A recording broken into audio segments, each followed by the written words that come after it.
ये सब धर्म, ये सब मिलकर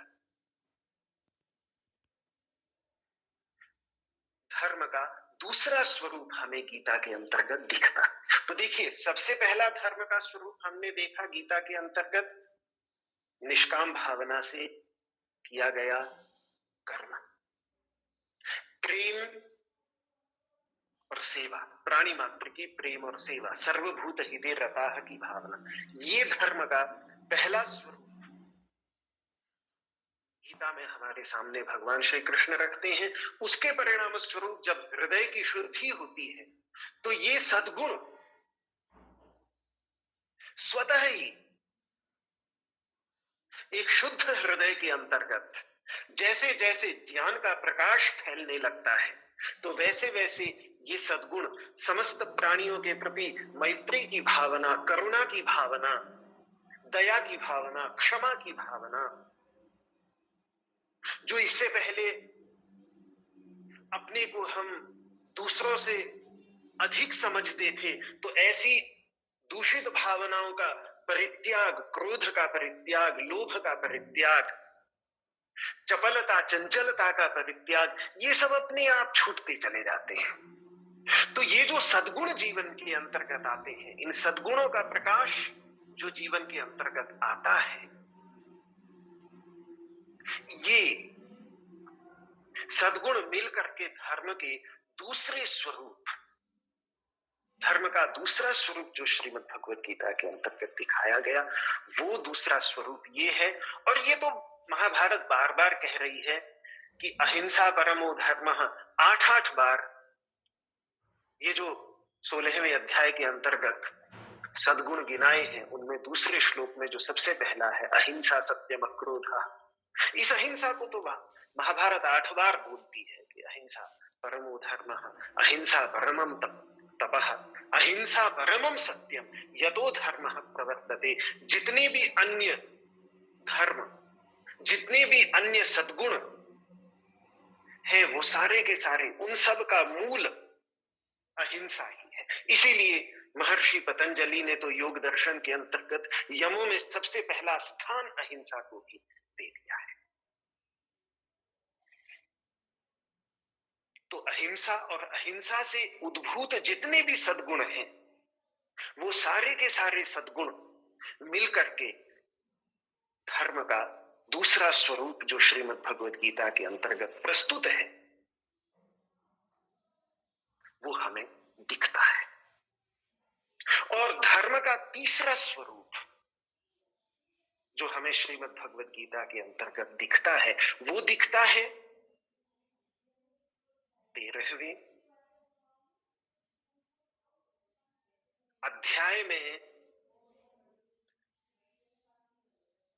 जो क्षेत्र से भिन्न करके क्षेत्रज्ञ को समझाने की बात। क्षेत्र हो गया ये शरीर, और इस शरीर का स्वामी, इस शरीर को जानने वाला जो चैतन्य तत्व हमारे अंतर्गत निहित है, प्रत्येक प्राणी के अंतर्गत वो चैतन्य तत्व है। जो चैतन्य तत्व जब बाहर निकल जाता है तो फिर एक पत्थर में और मनुष्य के शरीर में कोई भेद नहीं होता। वो चैतन्य तत्व जिसको वहां पर क्षेत्रज्ञ कहा, वो चैतन्य तत्व पहले तो व्यक्ति समझे, चेतना आए उसे, उसके अंतर्गत, अपने अंतर्गत विद्यमान उस चैतन्य तत्व की, और फिर उस चैतन्य तत्व के ऊपर जो 3 गुणों का प्रभाव पड़ने के कारण जो वो 3 गुणों के रंग में रंगा रहता है, कभी सत्वगुण के प्रभाव में शांत, कभी रजोगुण के प्रभाव में अशांत चंचल, और कभी तमोगुण के प्रभाव में मूढ़, जो हम अपने आप को महसूस करते रहते हैं इन 3 अवस्थाओं में। यही 3 अवस्थाएं होती हैं। रजोगुण का प्रभाव होता है तो हमें लगता है कि हम बड़े अस्थिर हैं, अपनी अस्थिरता का भान होता है। तमोगुण का प्रभाव होता है तो व्यक्ति नींद में आकर के बिल्कुल अविद्या के गहन अंधकार में गिरता चला जाता है। और सतोगुण का प्रभाव आता है साधना के परिणाम स्वरूप तो शांति, सुख, चैन और आनंद। लेकिन इन्हीं तीनों के चक्र में चलता रहता है। इन तीनों से जब व्यक्ति अपने आप को ऊपर उठा लेता है, जो विभाग योग 14वें अध्याय में जिस उदासीन की चर्चा 14वें अध्याय में की, उत आसीन, ऊपर उठा हुआ, तीनों गुणों से ऊपर उठा हुआ। जैसे एक तो चंद्रमा का प्रतिबिंब तालाब में है, तालाब शांत है तो चंद्रमा का प्रतिबिंब भी शांत दिखता है। तालाब में अगर लहरें पैदा हो रही हैं हवा के कारण, तो फिर वो चंद्रमा का प्रतिबिंब ऊपर नीचे होता रहता है, फिर वो चंद्रमा का प्रतिबिंब बड़ा अशांत हो जाता है। तो ऐसे ही हमारा मन चूंकि त्रिगुणात्मक है, तो ये मानस सरोवर, वास्तव में ये मन ही, ये मानस सरोवर जो है, मानस सरोवर ये हमारा मन ही है। तो ये जब इस पर तमोगुण रजोगुण का प्रभाव होता है तो मन में लहरें उठती हैं, लहरों के परिणाम स्वरूप ऊपर नीचे गिरना चलता रहता है। हम मन में लहरें उठती हैं तो हमें लगता है कि हम भी उन लहरों के साथ में ऊपर नीचे जा रहे हैं, और फिर मन शांत हो जाता है। तो कुछ समय के लिए जैसे सरोवर शांत हो जाए तो उसमें पड़ने वाला प्रतिबिंब भी शांत हो जाता है, तो हमारा मन साधना के परिणाम स्वरूप शांत हो जाता है, तो हमें लगता है कि हम भी शांत हो गए। लेकिन ये तो प्रतिबिंब पर प्रभाव पड़ता है सरोवर की ऊंच नीच का।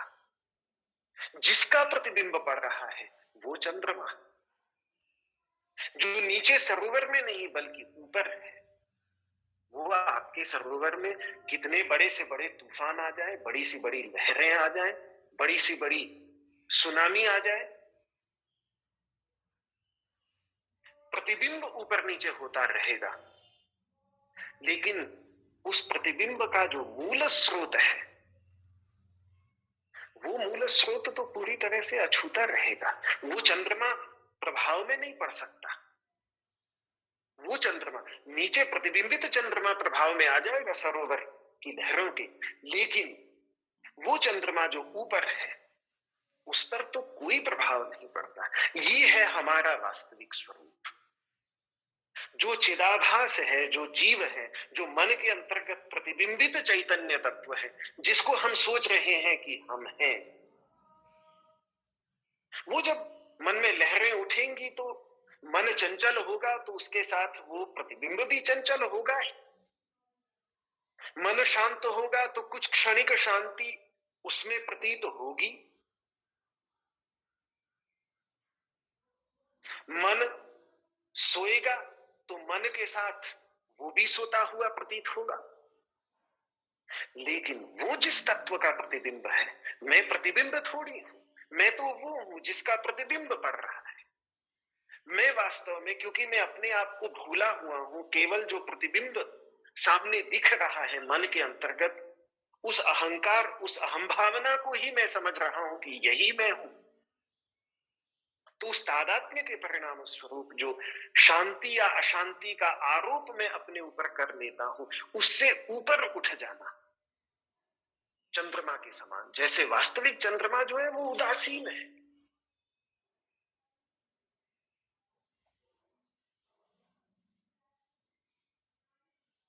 वो तो इतना शक्तिशाली है कि पूरे के पूरे समुद्र को ऊपर उठा देता है खींच करके। समुद्र में कितनी, छोड़िए सरोवर की बात, समुद्र में भी बड़ी बड़ी से बड़ी लहरें आ जाएं तो उस चंद्रमा पर कोई प्रभाव नहीं पड़ता। उस चंद्रमा की स्थिरता में कभी कोई कमी नहीं आती।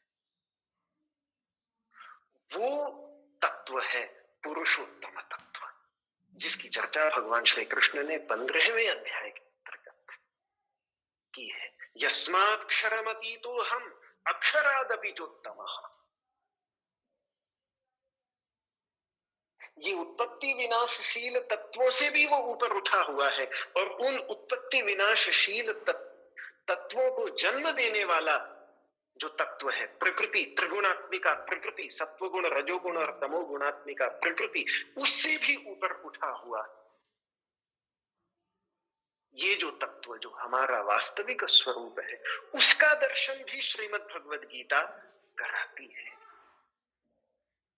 और भारतीय संस्कृति के अंतर्गत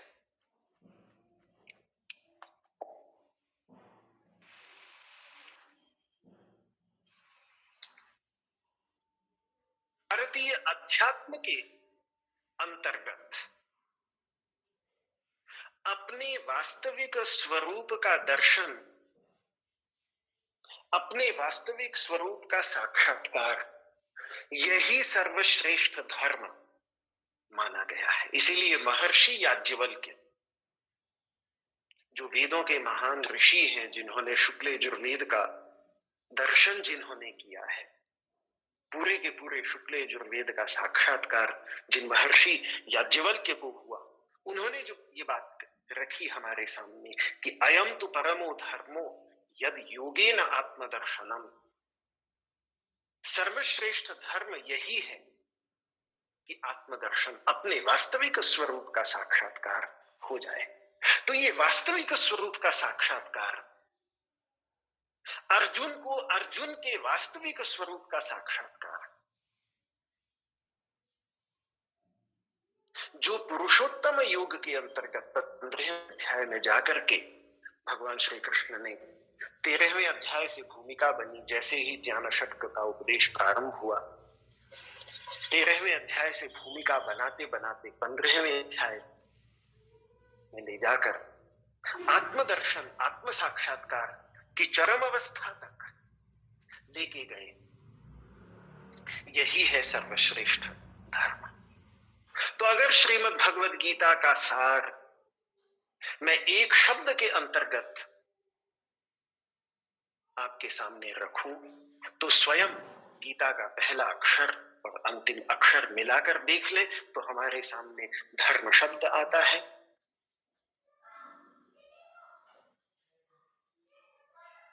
प्राणी मात्र के हित की भावना रखकर, प्रेम से युक्त होकर जो सेवा की जाती है, वही धर्म का पहला स्वरूप श्रीमद् भगवद गीता हमारे सामने रखती है। ऐसे धर्म का साधन करके, अभ्यास करके हमारे हृदय से जो दुर्गुण धुलते चले जाते और सद्गुण मैत्री, अद्वेष्टा सर्वभूतानां मैत्रः करुण एव च, जो 12वें अध्याय के अंतर्गत भगवान ने जो द्वेष की भावना है, वो द्वेष की भावना धुलती चली जाती है और हृदय के अंतर्गत मैत्री और करुणा जैसे सद्गुणों का प्रादुर्भाव होता चला जाता है। ये धर्म का दूसरा स्वरूप श्रीमद् भगवद गीता हमारे सामने रखती है। और ऐसे अंतःकरण की शुद्धि करके जब अंतःकरण में प्राणी मात्र के प्रति मैत्री और करुणा की भावना भर जाती है, तब व्यक्ति के अंतर्गत योग्यता आती है कि वो उसकी बुद्धि इतनी सूक्ष्म होती है, उसकी बुद्धि इतनी स्थिर हो जाती है कि फिर वो बुद्धि, उस बुद्धि को चेतना प्रदान करने वाला जो चैतन्य तत्व है, उस चैतन्य तत्व के वास्तविक स्वरूप का साक्षात्कार उसको हो सके। यही है तीसरा और सर्वश्रेष्ठ धर्म। हमारे वास्तविक स्वरूप का साक्षात्कार श्रीमद् भगवद गीता हमें कराती है। ये धर्म का तीसरा स्वरूप श्रीमद् भगवद गीता हमारे सामने प्रस्तुत करती है। ये धर्म के 3 स्वरूप यदि हमारे जीवन के अंतर्गत आ जाएं, पहले के लिए हमें प्रयास करना होगा, दूसरा और तीसरा तो अपने आप आते चले जाएंगे। जैसे जैसे पहले का अभ्यास करके अंतःकरण, हृदय शुद्ध होता चला जाएगा,